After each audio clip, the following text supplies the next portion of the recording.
Okay, hello guys, and welcome back to another video by me. And today we are going to have another topic to discuss, another exercise to work on. And before we do any of that, I do hope that everything is going fine with you. You're always happy and healthy wherever you are. Okay, so let's get this started. On the physics sides of things, you will learn about ozone layer, ozone depletion, and such. Now, ozone is very important because they blocks most of the UV light comes from the sun. Okay, so as we know it, in our solar system, the brightest object in our solar system is the sun. Okay, and sun provides most of the energy that life on Earth requires. Okay, there's not much life in place where sunlight cannot penetrate. When we talk about the depth of the ocean, in the depth of more than 2 or 3 kilometers, where sunlight cannot penetrate, there's not much life. Okay, life can exist though, because the producers down there can derive energy from chemicals, produced by Earth tectonic activity. But for most part, sun provides the majority of the energy. Now, sun of course emits lights. Lights is a electromagnetic, wave actually that comes in various forms. Not all lights are visible though. Okay, now the lights that you can see is called visible light, and we can see them because our body is designed to detect them. But actually there's many types of light that we cannot detect that also emitted by the sun. For example, the infrared lights, or sometimes we refer as heat radiation. You cannot see heat radiation, you can feel it, okay, but you cannot see. Some animals are evolved to detect these types of radiation. For example, some species of snakes. Yeah, if I'm not mistaken, pit viper, for example, they have a specialized organ that can detect infrared lights. We cannot see them though. What about the other end of the spectrum? UV light. Can you see UV light? No, we cannot see UV light. Okay, and that's what makes it dangerous, because UV light is invisible, but UV light done the most harm for human body. Okay, visible light have level of energy that is virtually harmless for human body. However, UV light is highly energetic. It means they can penetrate your skin, okay, and it can cause damage to the tissue, or it can damage the DNA stored in the nucleus of the cells. So that's why we want to limit our exposure of UV radiation. Okay. So later in the discussion, we will discuss how can we reduce the exposure of UV lights to prevent the harmful effects. Okay. So the first health risk associated with UV is cataract. Cataract is an eye condition in which your eyes gets cloudy.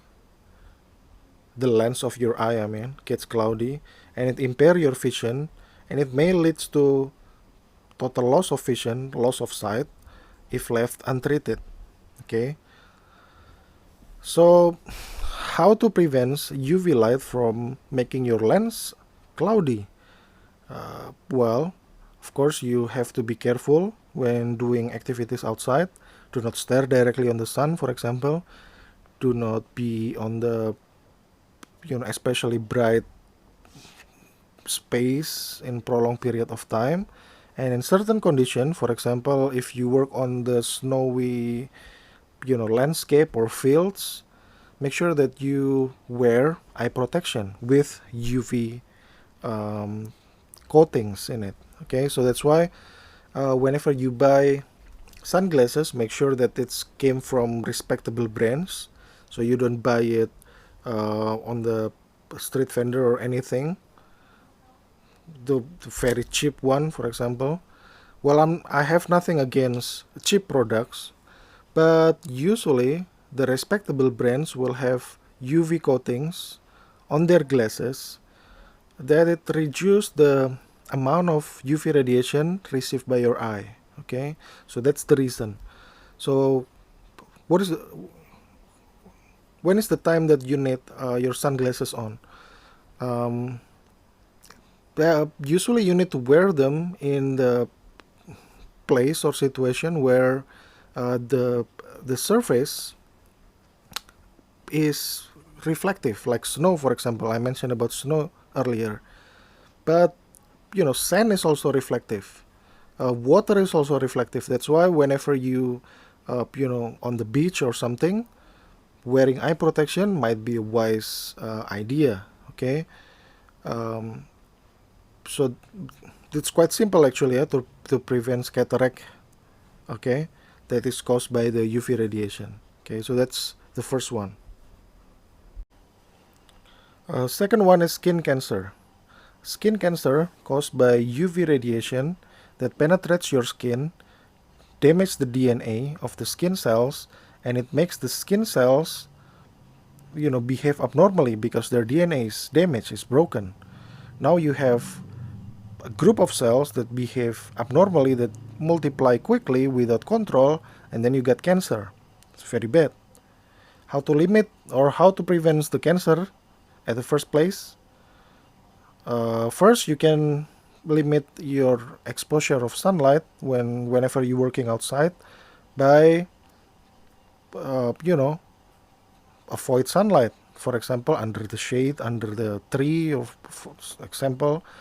And then you can also properly clothe yourself, because clothes can prevent UV from penetrating your skin. Or if you need minimal clothing, for example, when you do sports on the beach, for example, or whenever you want to have sunbathe, make sure that you apply some sunscreen. Sunscreen absorb or reflects UV light, but both action do equally well in protecting your cell against UV radiation. So skin cancer is number 2. Now the third one, the last one, is the reduced immune system. So exposure to the UV light will actually makes for some people makes their immune system works slower or less efficiently. Okay, that's why again, whenever possible, limit your exposure of UV light. Okay, by doing the precautionary methods that I discussed earlier. Okay, now let's talk about how our body prevents or handle the UV radiation. You know that naturally we already have a defense mechanism against this harmful radiation. It's in the form of melanin. So melanin is a pigment found in your skin, but also can be found in your hair and also in your iris. Where is your iris? Iris is the part of your eye, that has color. For us Asians, usually it's brown or dark. For Westerner, it could be blue, green, or other color. So that is where you can find the melanin. Now the skin tone for every person can be different because they have different amount of melanin. And if you recently just been exposed to large amount of UV radiation, for example, if you previously went to the beach and then exposed yourself to the UV radiation, the skin will also produce more melanin than usual, makes your skin looks darker. That's why people get sun tanned, okay, from sunbathing. So melanin is a normal process, and you can thank them from the facts that you don't get cancer. Okay, so different group of people also have different amount of melanin. For example, people live in Africa, usually they have lots more melanin than people that live in Europe. It's simply because the environment that they live in requires the body to have more protection, because Africa, as we know it, has more sunlight per year than Europe, for example. So there's no racist thing about this. It's just simply how to survive, how your body, prevents damage. So that's melanin. And then there's some rare condition in which uh, the skin fails to make melanin. So now the organism will appear differently than the normal type. Okay, we call this condition as albinism. And the people with albinism, usually we call them albino.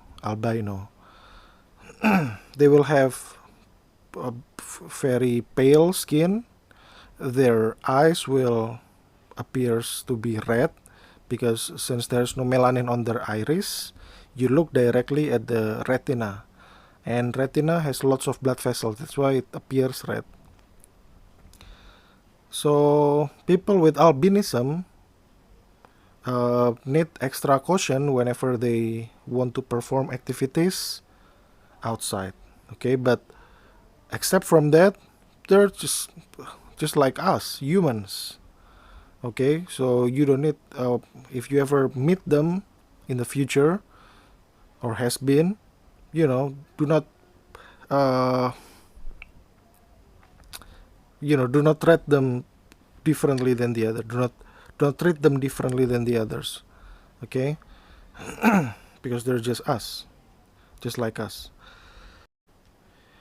Okay, to wrap up our discussion for today, we have discussed about what is UV, and then the health risks associated with UV exposure, and how can we prevent them, and how human adapts to this situation. After this, you're going to have some short exercise. Hopefully it's not difficult for you. If you have any question, please leave the comment below or ask me directly. And I guess that's it. Stay safe, stay healthy, and God bless you.